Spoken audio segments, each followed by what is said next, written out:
Good day, everyone. I would like to quickly look at the process of receipting our tithes and offerings. As we start, I just want to make sure that you notice that the next remittance will be in the fourth month of 2025. The one represents weeks. So in this case, since we're on the monthly, it will always be one.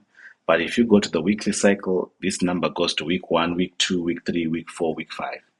And for you to start, you click on New Batch. When you click on New Batch, you will see that there are two types of batch that the system can allow you to use.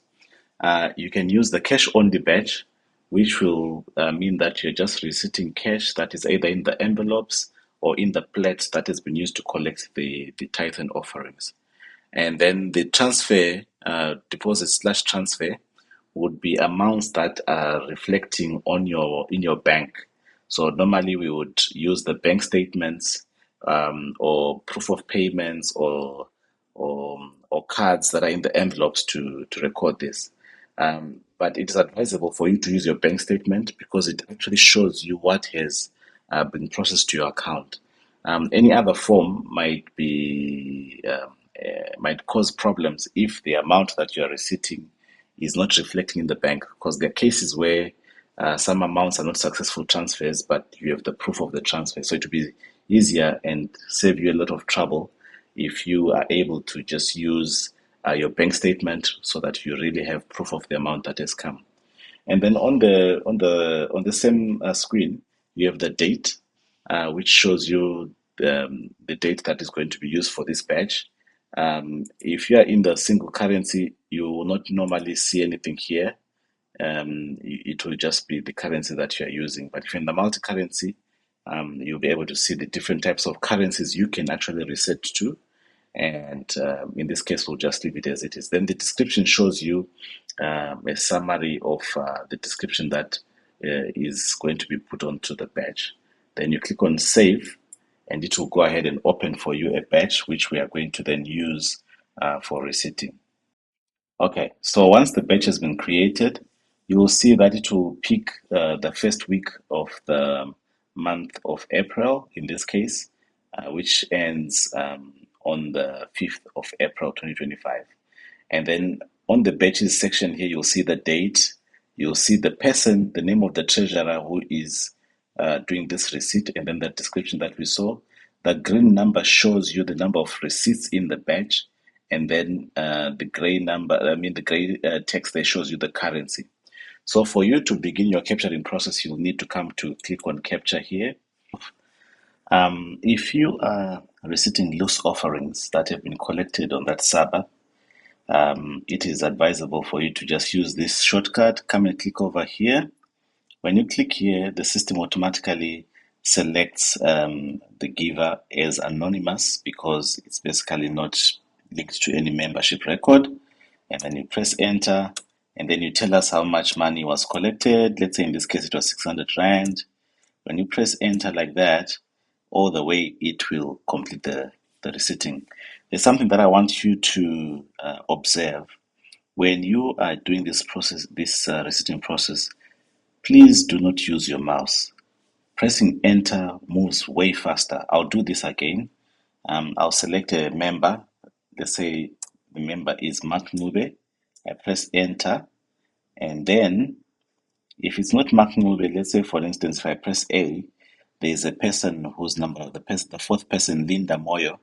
I will move down using the keyboard keys to Moyo, press enter to select Linda Moyo, and then when I press again, it will, the cursor will go to category, and there are quite a number of categories that are available for us to use.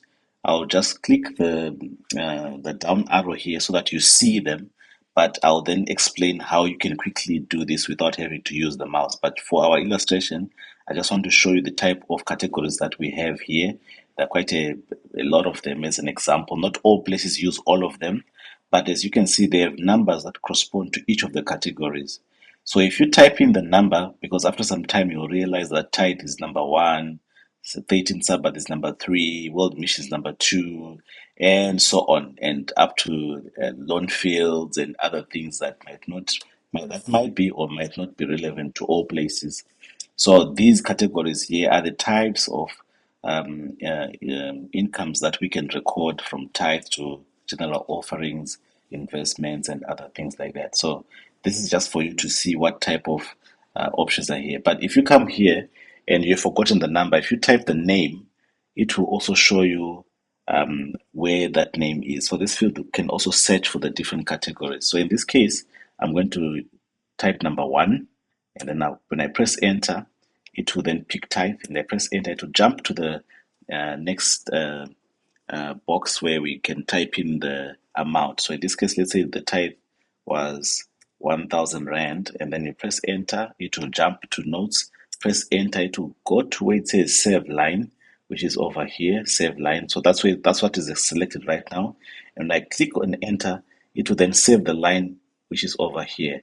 And now it will go back to category. And the system has been programmed in such a way that if there's nothing else that you are supposed to receipt for this particular receipt, pressing enter again when there is nothing selected here will basically save the receipt, is the equivalent of placing here, and move to the next receipt. So if I press enter, it will now tell me, okay, who else do I need to receipt for?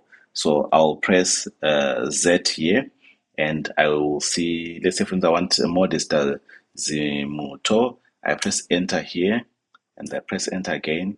And in this case, I want to receipt combined offering. So if I type combined, it will tell me that the code for combined is 19. So if I just type 19, with time you'll know the codes. I'll press enter, enter, and when I put in an amount here, the system is already configured that when it's combined offering, half of the amount that you've just entered will be posted to the local church account, and the other half will either go to the district if those who do districts, or it will be sent to the conference as well. So in places that have districts, 10% of it will be now allocated for the district, and then the remaining 40% will then be sent to the conference. So this is the easiest way for you to just to remember that the system is already configured, that each category has a distribution that is attached to it, and it will not make any mistakes where it misallocates the funds. So I'll press enter, it will go to save, and now I'm ready. Let's say, for instance, there's a project that I want to give to. So the local church normally has departments that you can also allocate some funds to. So, for instance, let's say the Treasury Department has been requesting that the members do some special payment for an event or something like that. If you press 55, 55 is departmental offerings, and if you press this one, enter, you will see that it will then allow you to be able to select the department which you want to allocate those funds to. So in this case, it's Treasury, and I'll say here 6,000. And once I do it like this, it is now, if you look on the right hand side, you now have two categories that have been receipted for this receipt. Modesta Zimoto has said we need to allocate 4,000 to combined offering and 6,000 to treasury. If this is all that's in this particular receipt, I can then press enter, and it will automatically save this receipt. There's an interesting way of making sure you don't use the mouse. So, for instance, let's say I want to correct Linda Moyo's receipt. If I press I on the keyboard, the letter I and number 2, and press enter, it will load Lindo Moyo's receipt, because Lindo is on item number 2. So basically, item number 2 is this one. I press I and 2, it will bring me over here. And if I then say amend 1, press enter, it will okay, in this case I want to come and change this amount. So I'll click here on the pencil. It will allow me to select the amount, and then now I can change this amount to 3,000 or 300, whatever the amount is. And when I press enter, it will then be able to save that receipt. So these are ways that help you to work faster, and will help you in situations that you need to move quite fast. So here we have another second option that I'll highlight: not yet a member or anonymous. This is used when you don't know who gave the money. Some people have a culture where practice where they put money in an envelope and they tell you it's tithe, but they don't tell you who they are.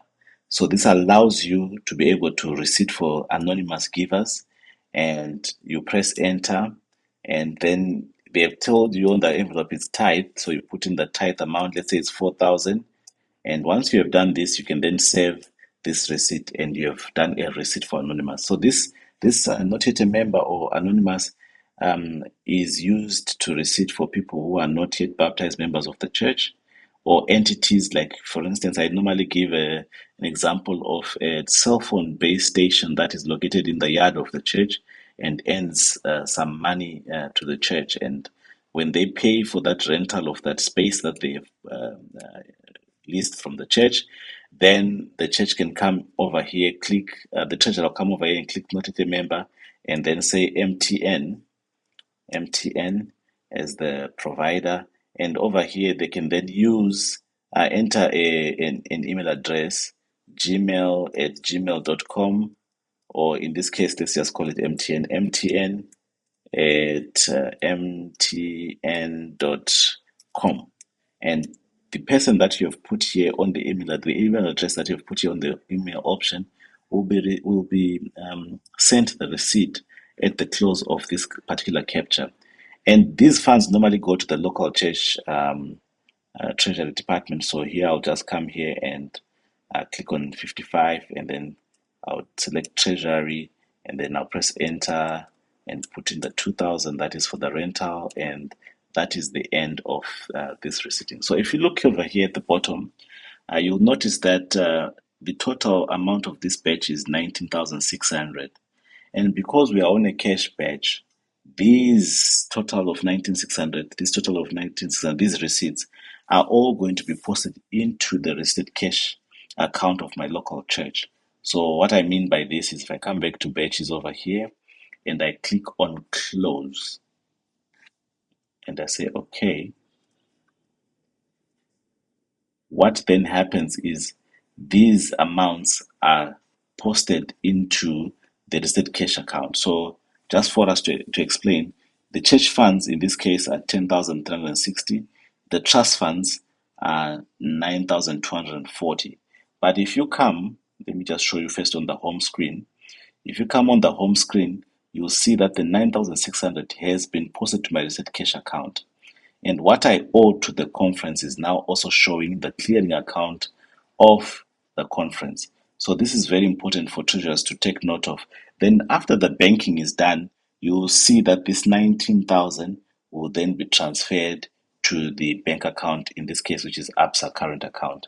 So this is just important for us to take note of as we do the registering process. So in summary, this is how the registering process is done. You come and select a batch, whether it's a cash only batch or a transfer batch. I'll just quickly show you what the difference between the two looks like.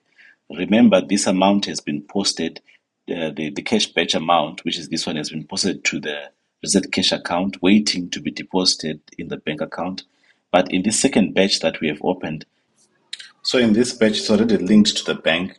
And if I click here on capture, it will allow me to see the linking with the bank that I just mentioned. So let's say, for instance, I'm going to receipt for Yandangwenya, and you see to already select the bank that is the first bank. In this case, it's ABSA. The date is already picked as well. And then the description will also include the name of the person that we selected. So this makes life a little bit easier. And then we go to category. In this case, let's just say it was tithe. I press enter, and then the amount was 5,000. Press enter, press enter, press enter. And if there's nothing else to capture, if it was just tithe, I press enter again, and that receipt is already saved. So if you come back to batches here, you'll find that there's the one receipt in the batch deposit transfer, and it's 5,000. When I close this batch, this amount will automatically be posted into the bank account, and that will make our lives much easier. So I'll just come and click there, and then when you go to the home screen again, you'll see that there's now money in the receipt cash, and there is the ABSA amount has also gone up to 15,500, including the 5,000 that we just receipted.